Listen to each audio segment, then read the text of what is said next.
Hi, this is a lecture for European history for Tuesday, the 2nd of February, 2020. Um, where we were is that have been discussing the various characteristics of communism in preparation for a big quiz tomorrow, which is going to be on everything in the first part of Unit 3, from the Concert of Europe and the Congress of Vienna to the various isms of socialism and related things. So let's talk about that today. First of all, there are variant trends of socialism which are often considered to be the opposite of socialism. For example, in most people's political science class, they learn of a continuum of political ideologies in modern times, industrial age ideologies.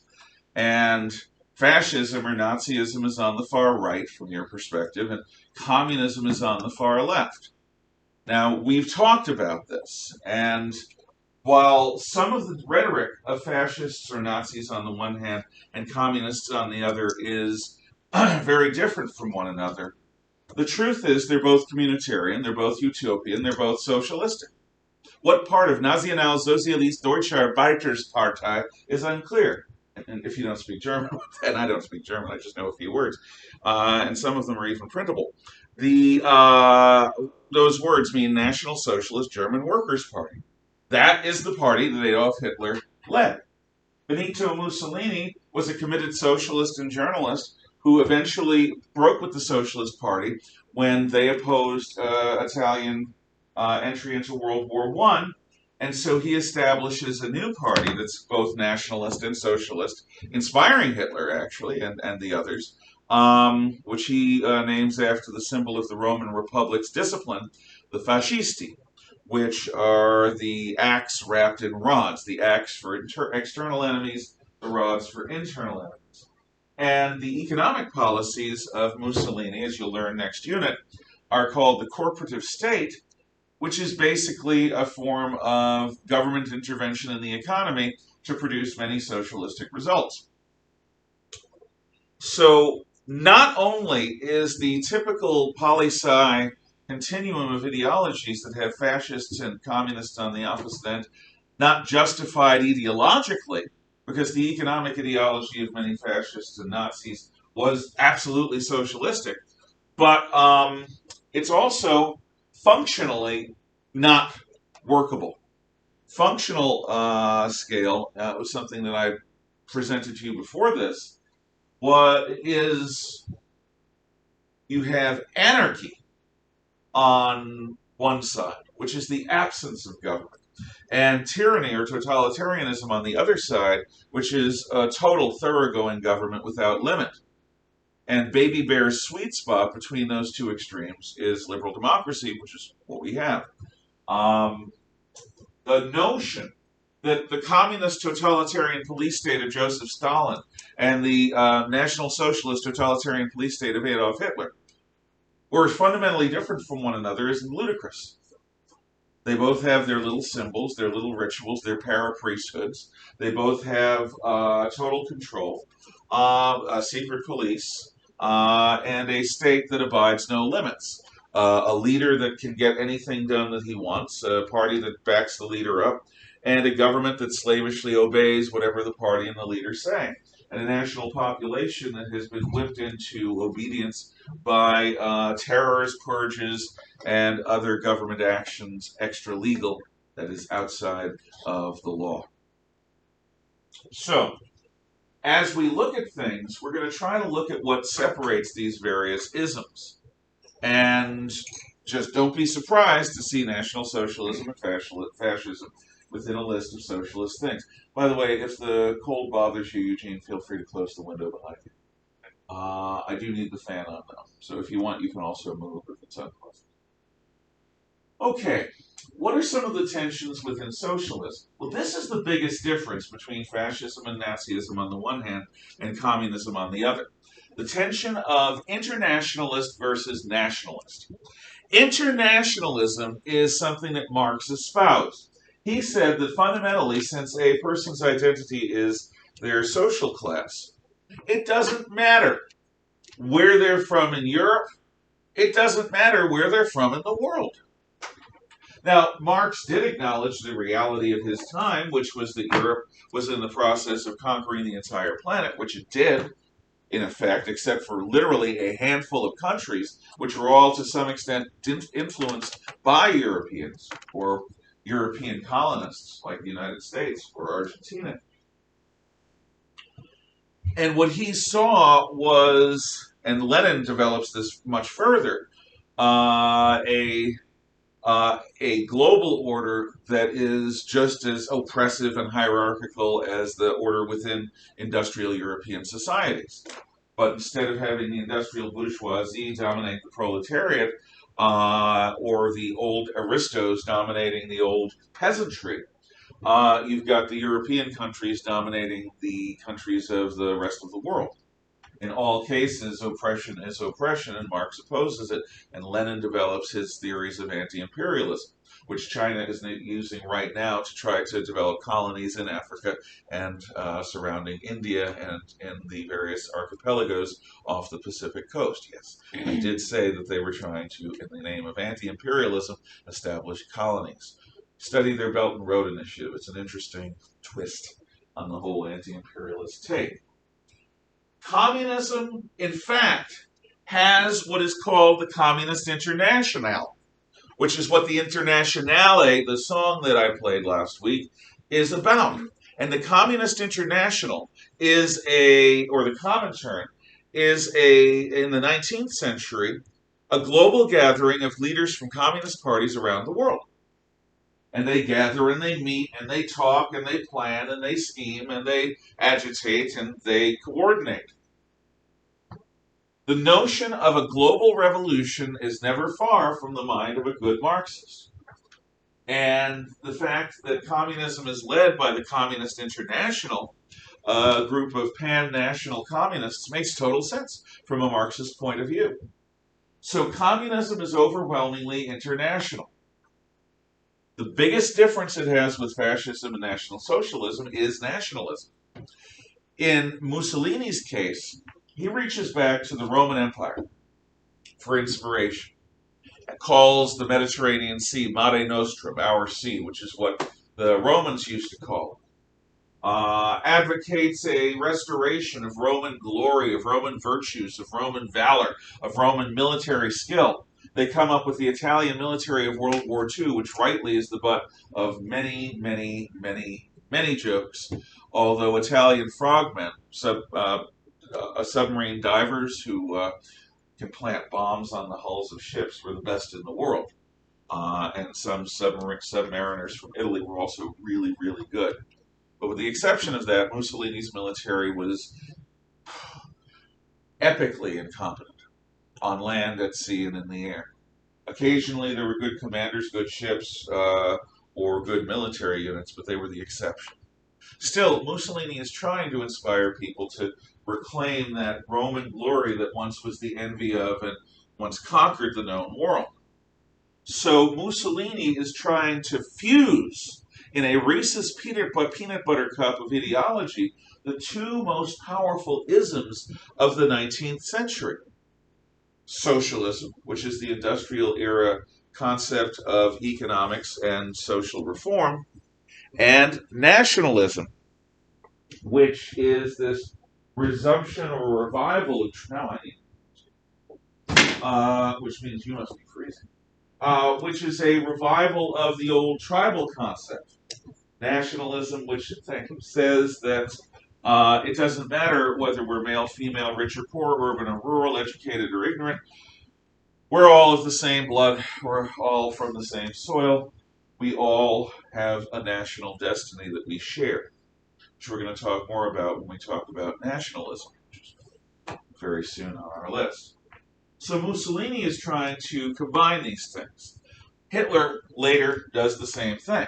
In fact, Stalin, leader of international communism after Lenin has a stroke and then dies, Stalin talks about the doctrine of socialism in one country, where he basically extols the virtues of Russian socialism. trying to come. And in World War II, he exhorted his men, who would never risk their lives for communism except at gunpoint, which happened. He brought back good old-fashioned Tsarist-era Russian nationalism. Russians were expected to fight for Rodina, which is motherland, and for Mother Russia in general terms. And he even allowed the Russian Orthodox Church to come back from underground, under communist direction, of course. So even supposedly international communists were aware of the great power that nationalism had. So the fusion of nationalism and socialism is what really distinguishes fascism and Nazism on the one hand from traditional ideological communism on the other hand. Although, there's a secret. Every successful communist government that's ever existed has quickly given up nationalism except for lip service and become national socialists, in the sense that they look to their national characteristics as one of their great strengths. That's the first tension, international versus national. Second tension is evolutionary versus revolutionary.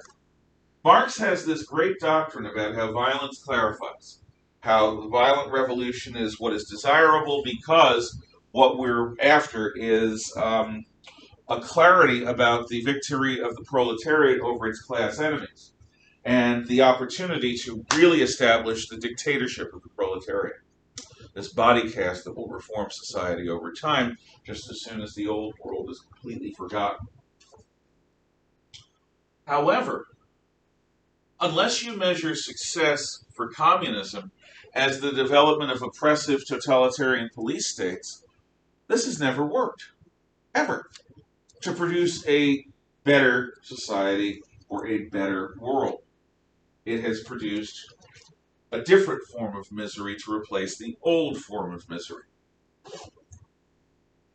However, there is a variant that has great success, and that is evolutionary socialism.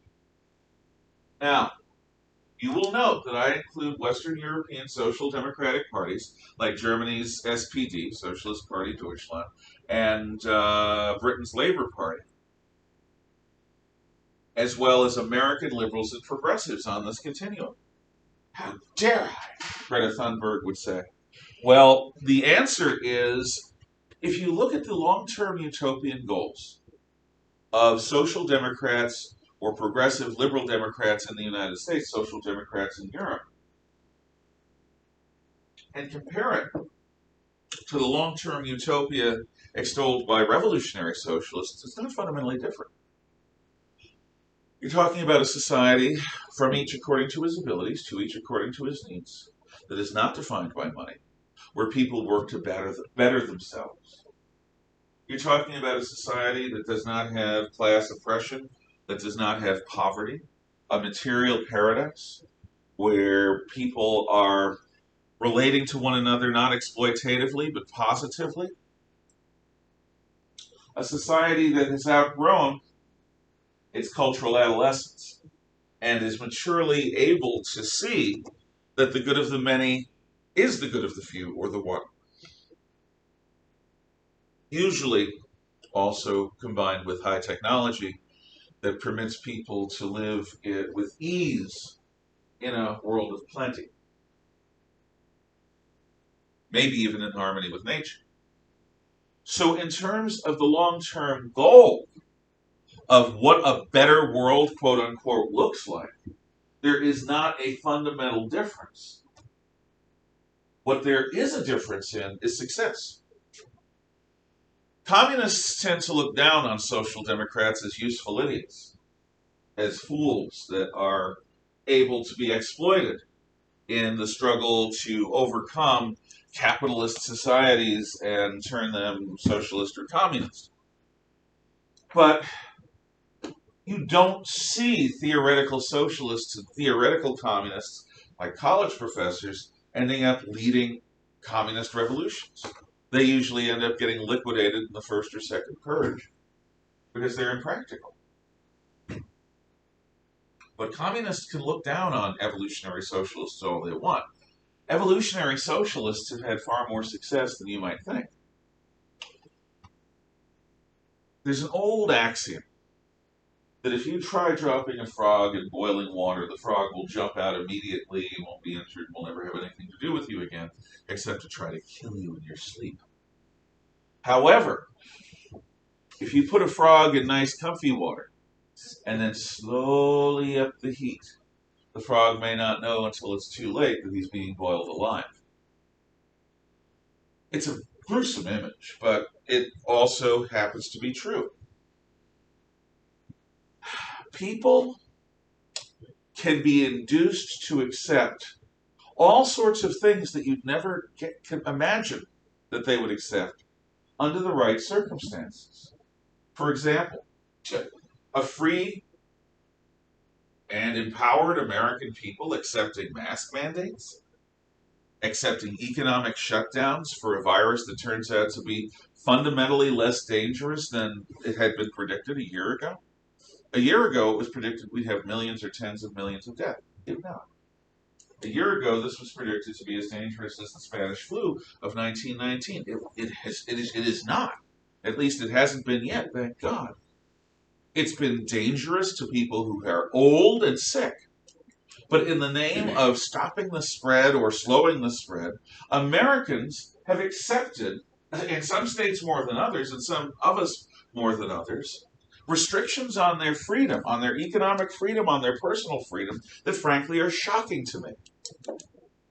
And since there is no real end in sight, even with the appearance of a vaccine, because no doubt there'll be mutations, there always are when you're dealing with viruses.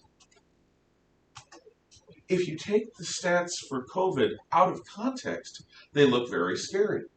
If you compare the stats for COVID with a normal flu season, they're not. They're not that far out of that particular curve. But look at what we have done. Look at what you're wearing. Look at the fact that we're supposed to follow arrows on the floor and stand 6 feet apart. Now they're advocating double and triple masking. People who have businesses selling legal products and services are going out of business, and the government offers them $1,000 here and $1,400 there after closing them down selectively. But we're accepting it. Now that's fairly revolutionary change, in that it's quick. And honestly, I never would have predicted the American people accepting so much so quickly. However, Americans accepted it on the premise that it was a very temporary situation. And as time goes on, and as the temporary becomes a new normal, I suspect that Americans will more and more rebel against it. I may be wrong, I may be right.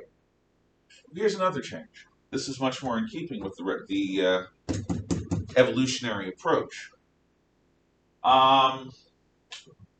In the pictures of myself and my sisters when we're little kids at family gatherings, on the table were ashtrays filled with cigarette butts and booze.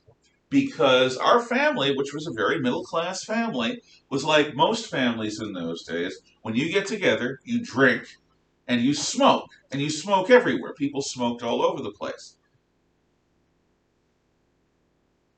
People don't do that anymore. In fact, smoking is considered to be something like vomiting. It's by some people, it's considered to be gross, disgusting, obscene. Don't do it. Don't do it around me. Do you mind if I smoke? Well, do you mind if I belch in your face? It's that sort of personal, visceral reaction that people have been trained to have. This is where it starts. We go from a society where smoking everywhere is the norm, and somebody says, well, what if somebody has lung issues, or if you have a pregnant woman, and there were questions about smoking, pregnant women smoking themselves. Maybe we shouldn't allow smoking in closed-in spaces like elevators.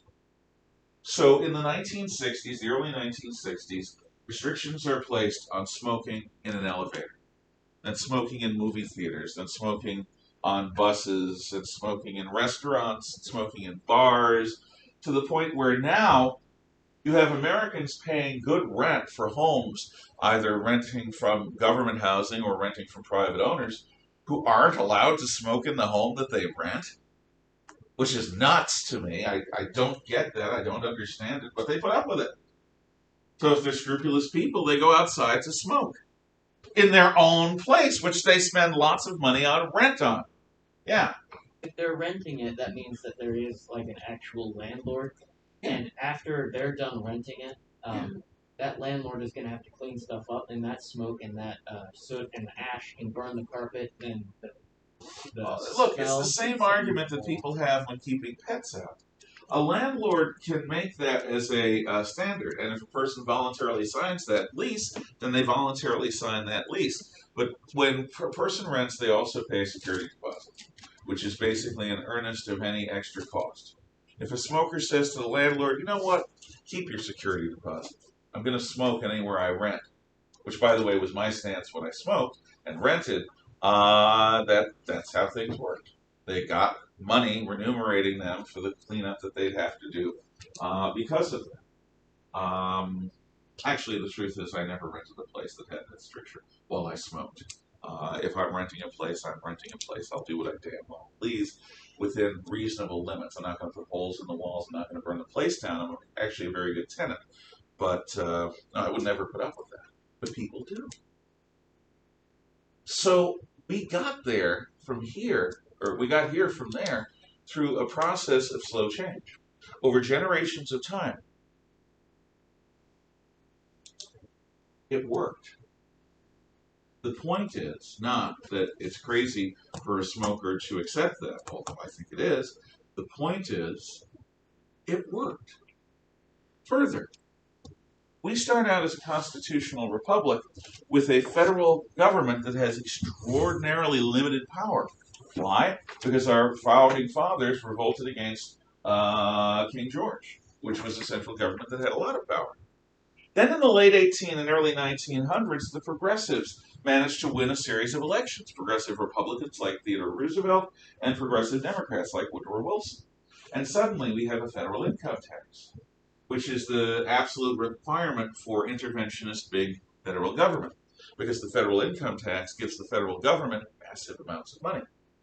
With that income tax, which was justified as a temporary measure to pay for World War I over 100 years ago, and we still have it,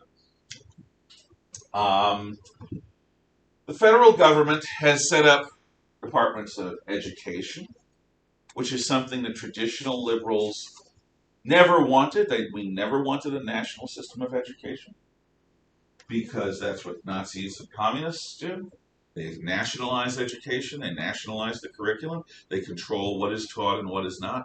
Americans have traditionally had local control over education. Local school boards make important decisions, and the states supervise the local school boards. That's what we had. But since the 1960s, since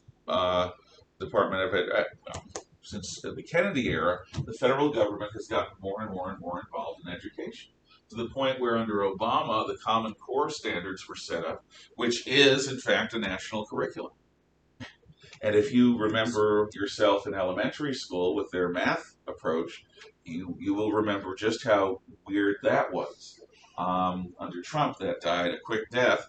Under Biden, it'll probably be attempted to be revised. National curriculum is a pretty scary thing. We have a Department of Energy that sets up energy policy for the United States. We have departments of welfare and health and human services. That's not the federal government's job. Constitutionally, that's the state government's job. But we accept all of this as normal because over a century of time, the federal government of the United States has grown in scope, grown in wealth, grown in power, to the point where now there are people who believe that every problem that we face as individuals can and should be solved not by ourselves, not through private groups like churches or companies, and not by local governments or state governments, but by the national government of the United States of America. And that is not traditionally an American way of looking at life or at problem solving. 120 or 130 years of slow progressive evolution has brought us to this point. And that's a big deal because the changes that communists wrought are reversed when the counter-revolution happens. But the changes to Western European societies and to the United States wrought by social democrats and liberals and progressives, they don't get rolled back. Not often.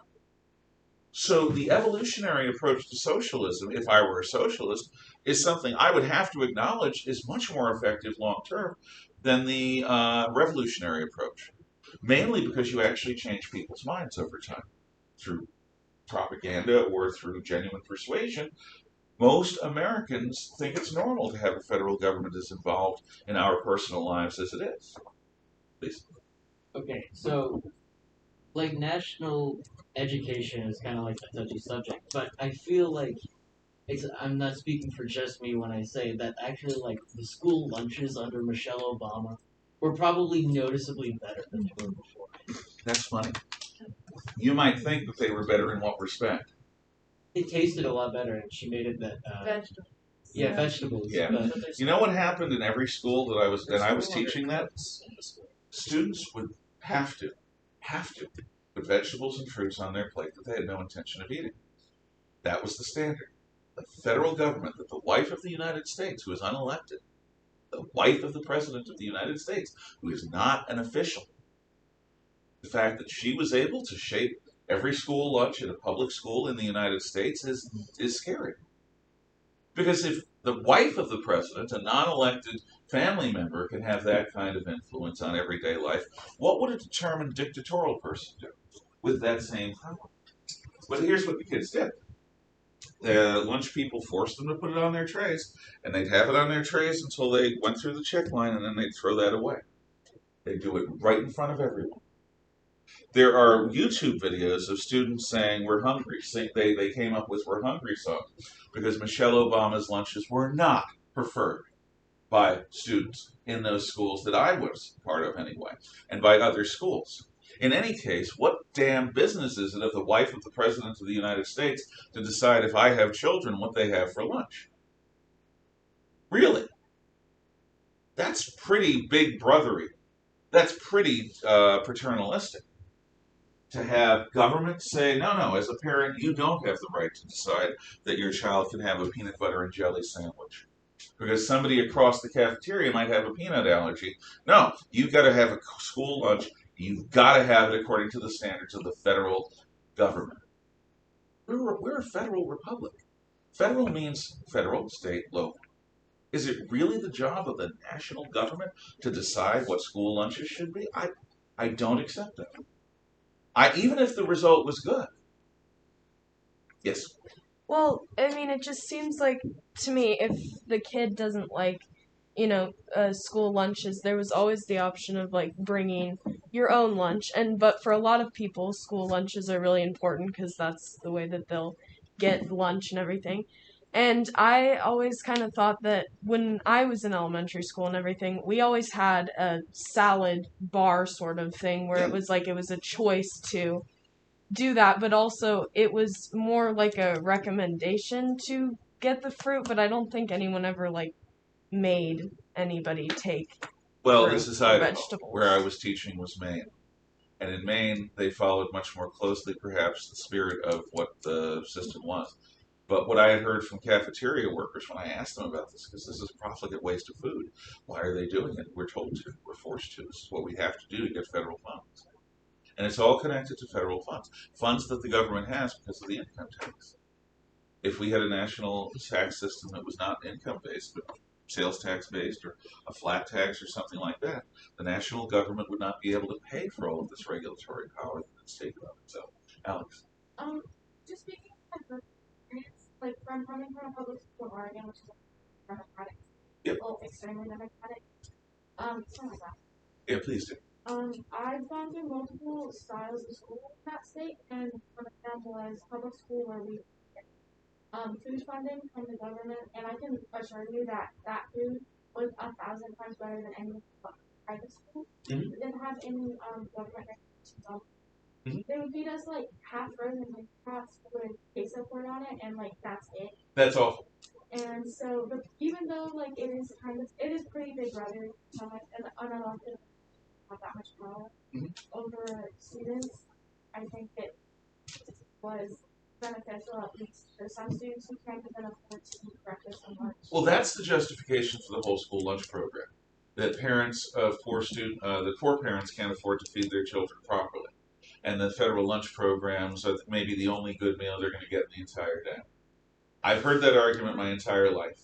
I question it because I have family members, my wife has family members who didn't have money, but they found a way to send their kids to school clean, well fed.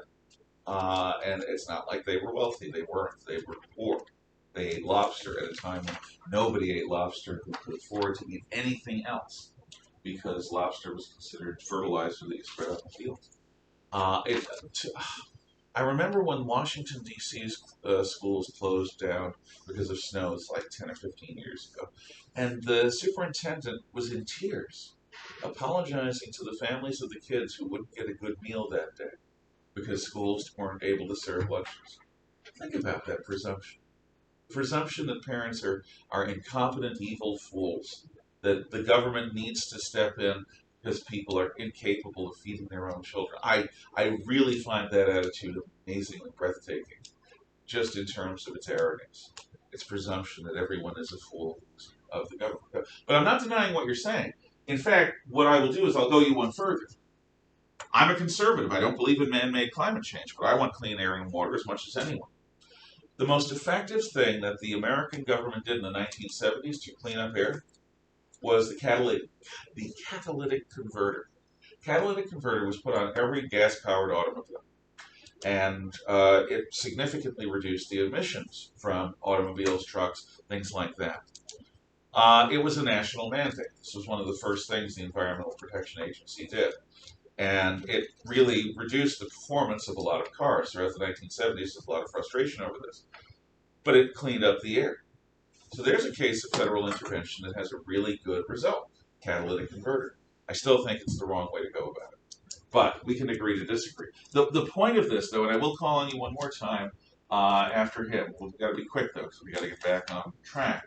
The point of this is to talk about how evolutionary socialism, if you want to consider social democrats in Western Europe and American progressives here as having a similar goal, actually works in ways that revolutionary socialism doesn't, which to me is a scary thought. Yes? I guess in some way kind of related, and I'll try to do this quickly. So I was in California over winter break because of my grandparents, and that's related. So now they're like out there, it's changing a lot. You know, they're trying to have a lot more electric, like purely electric, not even hybrid. Yeah. There's a senator trying to push for all like banning the sale of internal combustion engines. And I like how people think that cars are causing all the problems because, you know, we went into quarantine and less people are driving. Yeah. And the air got clear. Yeah. But what also closed were like factories that weren't essential. Mm-hmm. And essential. Yeah. So, you know, there's things you don't think about that actually clean up the air more than just getting cars off. Okay, what produces electricity in the United States?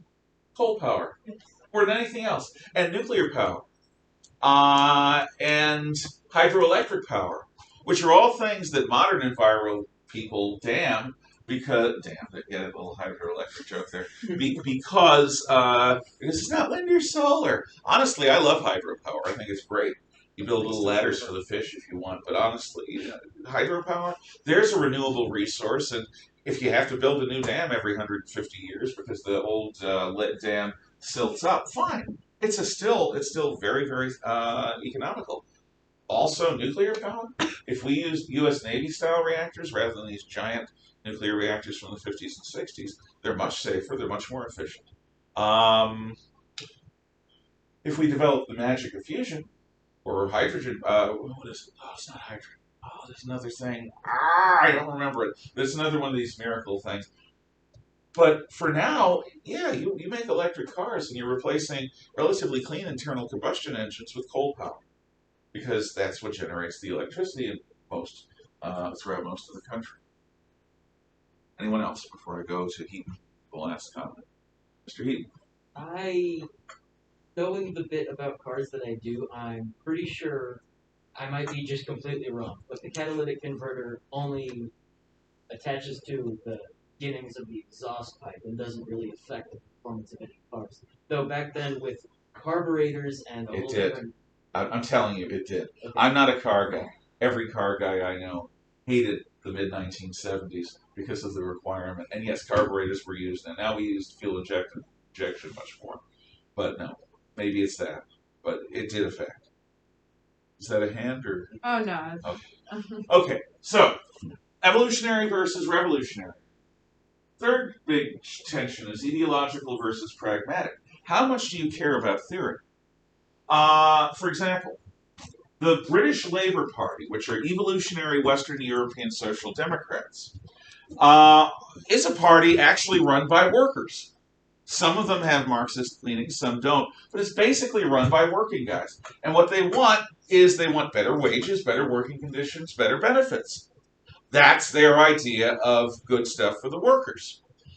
When they got together with some of the socialist parties from overseas, which are run by college professors who tend to think in theoretical terms, they didn't like each other at all. The college professors called the British labor leaders a bunch of deadheads, and the labor leaders called the bunch of college professors a bunch of effete snobs who never worked a day in their life.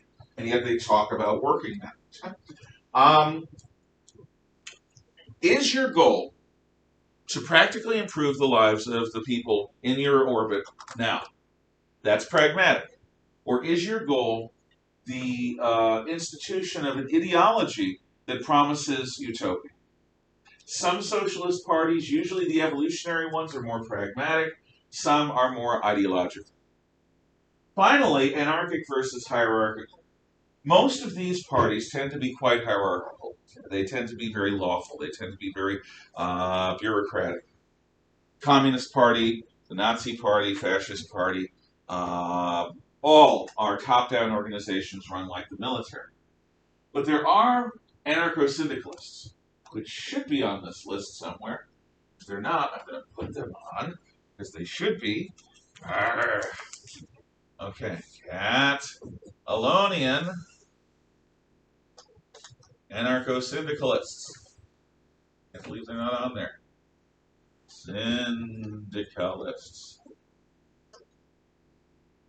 In the 1930s. So write it down. You can call it number 27. Catalonian, C-A-T-A-L-O-I-N, C-A-T-A-L-O-N-I-A-N, Catalonian, that is eastern Spain. Anarcho, A-N-A-R-C-H-O, hyphen, syndicalists, S-Y-N-D-I-C-A-L-I-S-T-S. Now, anarcho-syndicalists, as they ran certain villages in Catalonia during the Spanish Civil War period, ran things by committee. Committees decided everything. There were no private kitchens. Everyone ate communally in a cafeteria style. Families didn't raise children. Children were raised in common by the commune. Everyone, at some point, every month, cleaned the latrines, worked in the fields, worked in the factories, worked on the planning committee of this, that, or the other thing. So all of the jobs in the village were shared by everyone in the village. And all decisions were made in common. They tended to have political meetings after dinner every day. And that got old, believe me, pretty fast. But at least the anarcho-syndicalist communes that were set up were genuinely small d democratic, in that the people who were on the ground could make important decisions about their lives. They had to do it through a committee, but they could do that. Whereas in a normal hierarchical structure, you're told what to do by the party elite, and they tell the government, and the government tells you.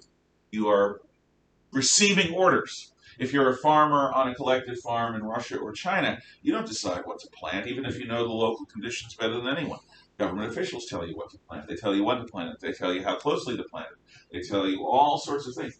So anarchic versus hierarchical. Most of these are hierarchical. But the anarcho-syndicalists are the exception, in that they actually have small d democracy on the ground. Now, let's look at variations. Generic socialism we've talked about. The belief that the needs of the many outweigh the needs of the few. It prioritizes society's needs over the individual. Fabian socialism is a British theoretical form of socialism that never took place. It tends to be less oriented towards revolution and violence and hierarchy. Western European social democracy and American liberals, in this sense, are essentially the same. They are evolutionary, pragmatic socialists. Socialists purely in terms of the long-term goal. Most don't think of themselves as socialists. Most would be horrified to be classified, although that seems to be changing a little bit. Also, bear this in mind. People often cite Scandinavia as a place where socialism works. Scandinavia, Denmark, Sweden, Norway, they're not socialists. They are free market democracies that have strong welfare programs and strong government intervention. But ask anyone who works for Saab or Volvo or any of the other big companies, ask anyone who runs a business. The government's involved, but they're not socialist. So to tout the success of Scandinavian countries as an example of how socialism works is to misunderstand Scandinavian countries. They are welfare states, they are not socialist. That is a difference. Communism, we talked about that. We talked a lot about Marx's ideas. Now, Russian Mensheviks versus Russian Bolsheviks. Around 1902, 3, and 4, there was a meeting of the Communist International. And in that meeting, the Russian Communist Party voted. Now, up until this point, the Russian Communist Party had been sort of loosey-goosey, open to a variety of ideas. And then there's Lenin's group. And briefly, Lenin's group takes over the Russian Committee of the Communist International, takes over the Russian Communist Party. And in that brief window of time, Lenin starts calling his people Bolshevik, which means majority or majoritarian. He starts calling the other forms of Russian communists Mensheviks, which is minoritarian. Now, they were only in the majority for a year or two at most, yet the name Bolshevik, majority, sticks to Lenin's small faction, and Menshevik, minoritarian, sticks to the other factions within the Russian Communist Party. The Mensheviks never take power. The Bolsheviks do because of the iron discipline insisted on by Lenin. German Spartacists are briefly what the KPD, the Communist Party Deutschland, is called right after World War I. Under Karl Liebknecht and Rosa Luxemburg, female communist leader, Germany experiences a revolution that is put down by the military and by paramilitary organizations. This is called the Spartacist Revolt of 1919, 1920, and the Spartacists end up suffering, well, they end up being crushed. Russian Leninists, communists. Now, when the Bolsheviks seize power, Lenin is the first world leader of a major country to be communist. And so he has to apply Marxist theories to the practical running of Russia. And the first 5 years of Lenin's rule, actually the first 6 years, there's a civil war in Russia. Because most Russians don't want to be under communism. However, in that 6-year civil war, Lenin's party takes control of the heart of Russia around Moscow, the heart of Rodina, the motherland. And Lenin manages to defeat all enemies within the Rodina, especially the peasant party, the Socialist Revolutionary Party. And he also defeats all of the generals around the periphery and the national groups that want independence.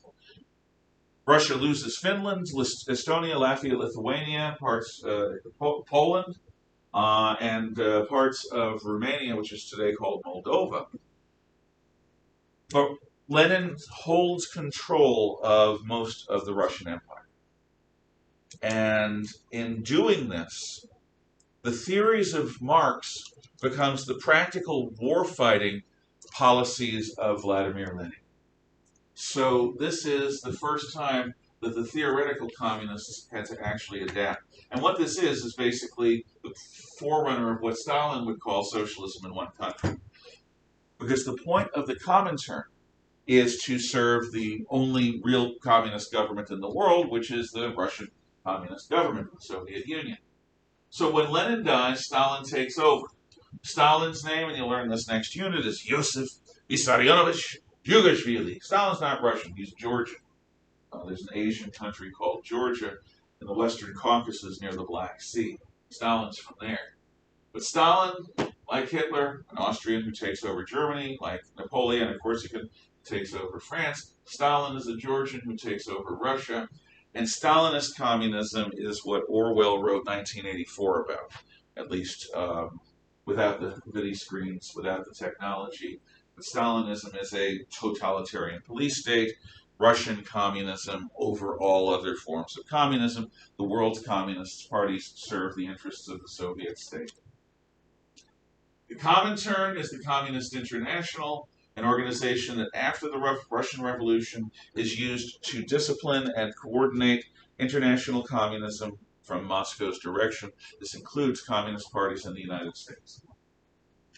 Cominform is what the Comintern later was called when they were trying to present a more nice approach. Comintern means Communist International. Cominform refers to the Communist Information Bureau. It's the same. Under Mao Zedong, China becomes communist in 1949. And between 1949 and around 1979, Mao becomes the greatest mass murderer in human history, bar none. His policy initiatives, the Great Leap Forward and the Cultural Revolution, killed between 80 and 120 million Chinese in peacetime. This doesn't take into account the deaths during the revolution, during the initial seizures of power, during the Korean War, or other things like that. Mao is the biggest bloody-handed tyrant in human history, by far. And his notions basically can be compared to that of a human hive. North Korean communism is similar to Mao, but it's rooted in Korean nationalism, and the three North Korean leaders that we know about, Kim Il-sung, Kim Jong-il, Kim Jong-un, and now I think Kim Jong-un's sister is running things behind the scenes in Korea. Again, a human hive.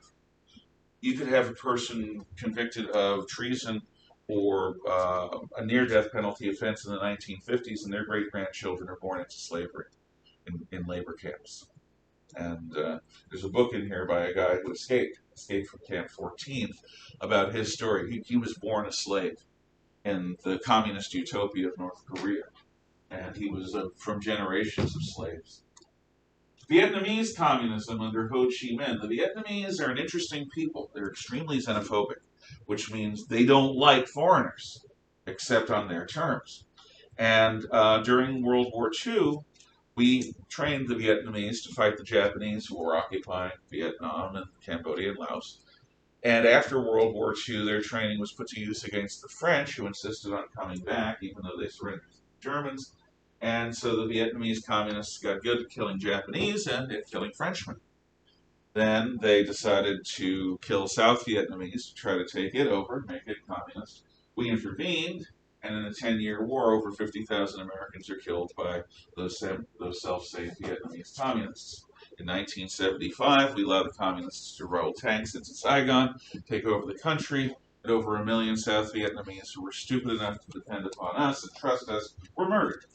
From that point, for the next 30 years, people escaped Vietnam by rafts or boats or barrels, or they're called boat people, and they went to Hong Kong to try to find freedom. This is no longer a route because Hong Kong is no longer free. Cuban communists. I have relatives who have been murdered by the Castros in Cuba. In 1959, New Year's Day, Castro takes over as a nationalist leader. But within 2 years, he proclaims his allegiance to Moscow, and Cuba actually becomes the site of one of the most dangerous moments in the Cold War, which we'll talk about late in Unit 4, the Cuban Missile Crisis. Raúl Castro inherited power when Fidel died, because that's what happens in an equality society like communism. You inherit power from your older brother. Cambodian communism. They call the country, rename it Kampuchea from 1975 until 1979. 1/3 of the population of Cambodia is murdered in what are called the killing fields of Cambodia, under their leader Pol Pot and the Khmer Rouge. The Khmer Rouge is the Cambodian Communist Party. I'll say again, 1/3 of the national population. That's Black Death levels. In terms of killing the proportion of the national population, Not even Mao compares to Pol Pot. Mao did not kill a third of the people of China. Pol Pot did. Death penalty offenses included wearing eyeglasses, having fillings in your teeth, speaking a foreign language, having advanced training from the West, being an engineer, or in any way committing a thought crime that wasn't in harmony with the return of Cambodia to the peasantry of 1,000 years ago. Pol Pot emptied the cities of Cambodia and forced everyone to live in camps in the country. Massive death and starvation, killing fields in Cambodia. Mussolini and fascism, Adolf Hitler and German National Socialism, we talked about those, a fusion of nationalism and socialism in both countries. Chinese nationalism under Chiang Kai-shek, the Kuomintang, that established the nation of Taiwan back in the late 1940s, when the Kuomintang loses the Chinese Civil War. They are also overwhelmingly socialist in the way that they approach their economics. The Chinese Communist Party today calls them fascists, but again, they were communitarian, oriented towards China standing up and facing the rest of the world. They no longer rule Taiwan. The Progressive Democrat Party rules Taiwan. Spanish Phalangism. Falange Hispania. Falange Hispania is the Spanish phalanx. It's established by a young man, an idealist named Jose Antonio Primo de Rivera, and it is quickly eaten by the military dictatorship of General Francisco Franco after the Spanish Civil War. It's a theoretical group. Spain seemed fascist until Hitler lost World War II, and then this was sort of, left by the wayside. But Spain was never under Falangist rule, really, because the Falangists also believed in a communitarian approach to economics. Under Juan Perón in Argentina, you also have a combination of socialism and street power, producing a dictatorship that occasionally comes and goes. Juan Perón's wife, Evita, becomes the subject of a Broadway musical and a series of movies. I'll be quick. In Venezuela, you've got Peronism under Hugo Chavez and today Nicolas Maduro, authoritarianism under Putin in Russia. In Chile, you have a military dictatorship in the 80s and 90s, 70s, 80s, and 90s under Pinochet. He's totalitarian but not socialist. And you've got communism in China experiencing a variety of stages. Tomorrow, big test. Yes. Can I take a picture of the board? By all means. And everything on the board except for the Anarchocynicalists thing is in your notes. Okay. But yes, you can. I know what we need to watch. Okay. I'll just say. So let's see. It is going to be Wednesday, February 3rd. And once I get the thing, it's going to be week Tuesday. So please come in. I was so glad. Okay. Thank you. Come again.